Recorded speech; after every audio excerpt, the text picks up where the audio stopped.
आजची जी पत्रकार परिषद आहे ती सातारा लोकसभा मतदारसंघातील महायुतीचे उमेदवार खासदार श्रीमंत छत्रपती उदयनराजे भोसले महाराज साहेबांच्या प्रचारासाठी देशाचे नेते आणि माननीय पंतप्रधान नरेंद्रजी मोदी साहेब यांची जाहीर सभा 30 ऐवजी आता 29 तारखेला दुपारी 1 वाजता सैदापूर कराड येथील ऍग्रीकल्चर ग्राउंडवरती आयोजित केलेली आहे।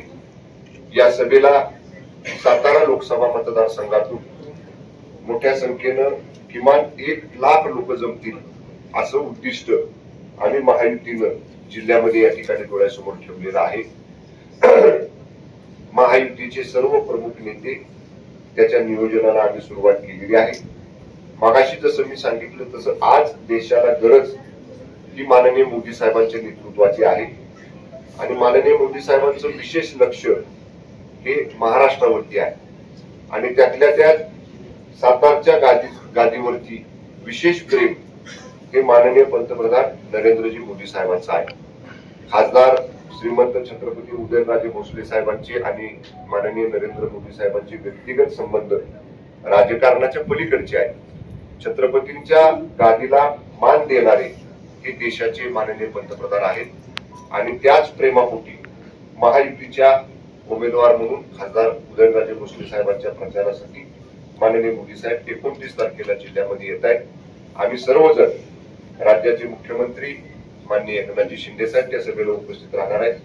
दोन्हीही उपमुख्यमंत्री उपस्थित राहण्याचा प्रयत्न करतील कारण आता शेवटचा टप्पा म्हणजे 3ऱ्या टप्प्यामधला 7 तारखेचा जिथं प्रचार संपणार आहे तिथं राज्याचं नियोजन आम्ही असं केलेलं आहे, ज्या विभागात मुख्यमंत्री असतील त्याच्या 2ऱ्या विभागामध्ये 1 उपमुख्यमंत्री जातील आणि 3ऱ्या विभागामध्ये 2 उपमुख्यमंत्री जातील असं राज्याचं प्लॅनिंग राज्यस्तरावरती आम्ही महायुतीचं केलेलं आहे।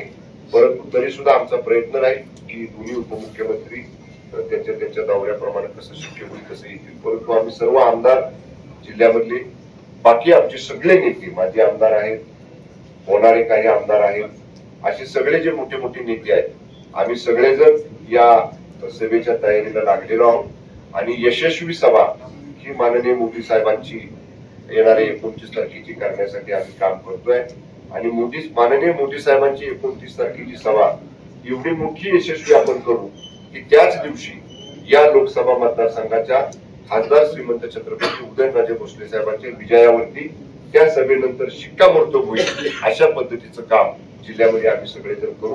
सभा यशस्वी करण्यासाठी महायुतीचे सर्व नेते पदाधिकारी, घटक पक्षाचे सर्व नेते पदाधिकारी, कार्यकर्ते हे कामाला लागलेले। सातारा जिल्ह्यातील माध्यमांचे electronic, print, social media, YouTube channels असे जेवढे माध्यमांचे सर्व प्रतिनिधी आहेत आपणा सर्वांचं आमच्या महायुतीला ही सभा यशस्वी करण्यासाठी सहकार्य लाभावं एवढीच विनंती करतो आणि नक्की माननीय मोदी साहेबांची 29 तारखेची होणारी सभा ही पश्चिम महाराष्ट्रातली किंवा महाराष्ट्रातली प्रचार सभांचं रेकॉर्ड ब्रेक करणारी सभा करण्याचा आमचा सगळ्यांचा मनोदय आहे आणि ती नक्की आम्ही यशस्वी करू। धन्यवाद। प्रश्न